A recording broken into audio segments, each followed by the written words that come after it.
Welcome back everyone.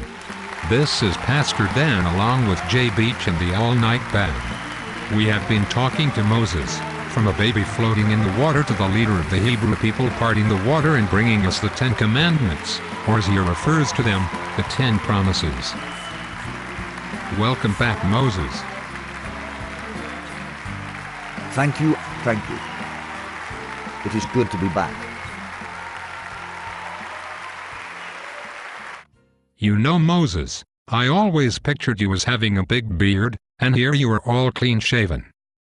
Well, I did rather like that beard. I had it for a long time.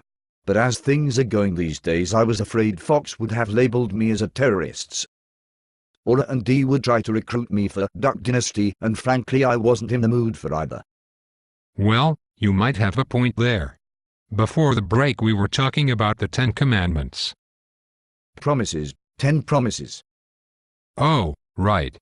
Old habits are hard to break. Which is why they are promises.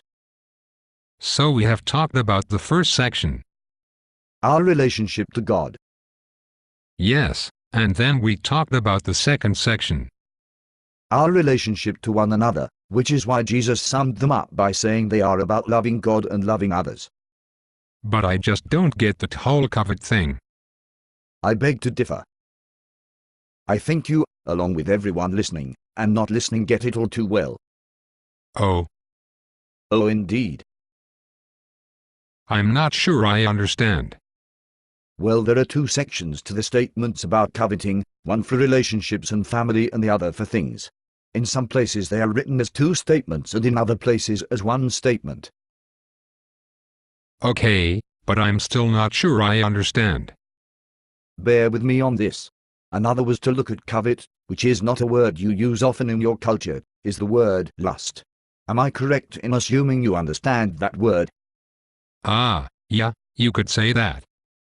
My friend Friedrich Buechner put it this way: lust is the craving for salt by one who is dying of thirst. When we lust after something, it slowly creeps into every corner of our brain and our being, and it isn't long before we begin to devise plans to get it.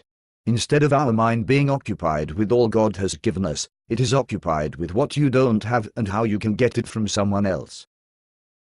Yes, but your whole system of capitalism, built on the assumption that you are not pretty enough, thin enough, fat enough, smart enough, rich enough, do enough, rest enough, and no one has enough sex. It is all based on coveting or lust. Once you buy into the scarcity model, you will find any way to fulfill those spots that you seem empty.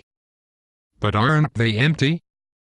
No, they are filled with God, but when you cease to nurture that relationship, which is what the first 3 promises are about, the world can convince you that it is a hole in your life, and away you go. 10 commandments or promises be damned, you will try to fill that void at all cost, never realizing that it is already filled with a lot more than money could ever buy.